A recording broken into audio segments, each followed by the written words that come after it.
Going to have a look at the international newspapers now. Nick Rushworth is with us here on set. Of course, Egypt dominating the news here on France 24 and dominating the front pages as well, isn't it? It is, and of course, as we've been saying all morning, that this vote is hugely convoluted, complex, and the issue, of course, is the role of the military in what the events in Egypt now. Now, I'm going to start out with a cartoon which I saw in the International Herald Tribune, and it's I found very entertaining. They're all in favour of ending violent suppression and switching to deceit, subterfuge and manipulation instead. And there they are, the five generals have their hands up, which is an example, Stuart, of democracy in action. Perfect. Among the Egyptian papers, to more seriously, I talked with my Arab desk colleagues here this morning, and they said that the one article that they liked on the Arab desk was in Al-Shuruq. Now, again, it's about the military, the Al-Shuruq there, an Egyptian paper. It says what's needed now is negotiation. The military doesn't want power, the paper argues, so much as money. The challenge is to reach a settlement with them on terms and conditions so that they do go back to barracks. And the paper is pointing out that this is the only way forward. Of course, it says, they've had influence in the country for 6 decades, so how do you expect them to make this transition? And they've also been voting, as we've been reporting, in Morocco as well, and the papers are full of that too. Well, when I was doing the French press review, we talked about the front page of Le Figaro, where it was very strongly pro-Mohammed VI. He's got everything right with the Muta reform. So I wanted a bit of balance this morning, and I turned to a blog, larbi.org, and that's associated not with the Islamists or the nationalists in Morocco, but with people who are looking for radical change.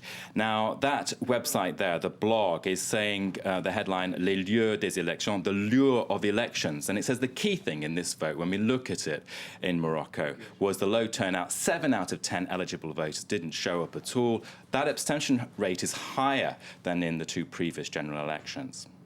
And you've also seen a piece in the Bahrain-based Gulf News. Now, this is arguing that the transition to democracy was never going to be easy in various Arab countries. The comment piece is headlined, Arab Spring is still a work in progress. We've heard lots of stuff about Arab Autumn, and even I saw one headline, Islamic Winter. Now, a political science professor at Kuwaiti University, Abdullah al-Shaji, is arguing that people power is here to stay regardless of how messy, bloody any of the revolution might be.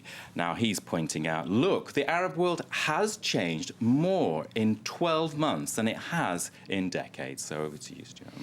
And we're also going to say in Africa, this time the DRC, there too an election, more elections. It's an election special, and we're still with Egypt. We're making that journey down from Egypt, Morocco, DRC, Democratic Republic of Congo, in the centre of Africa. And Slate Africa, is looking at why the opposition is not going to hack it against Joseph Kabila.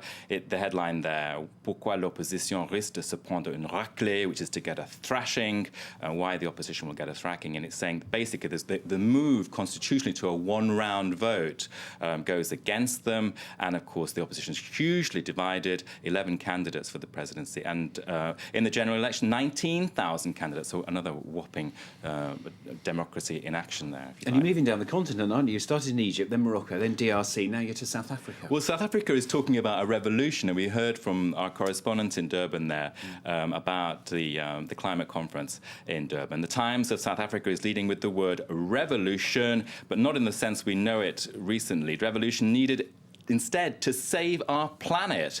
The latest round, as I said, starts today of climate talks, and the paper is reporting Africa is the most vulnerable to the effects of climate change, with millions suffering from droughts and extreme weather. And there's a quote from the South Africa's deputy president saying, we are suffocating ourselves with this. And to end, I just wanted to look at the Wall Street Journal Europe, which has a kind of fun article about a lying competition. Are you a liar, Stuart? I don't know.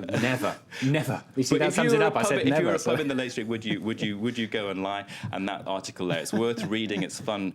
English Village Lures, world's biggest liars, and you can get the top lies in the world. Nick, that's the best press review I've ever heard in my entire life. And afterwards, I'm booking my ticket to go to the conference. All right, thanks very much, Nick Rushworth here with that newspaper review, international paper review here on France 24.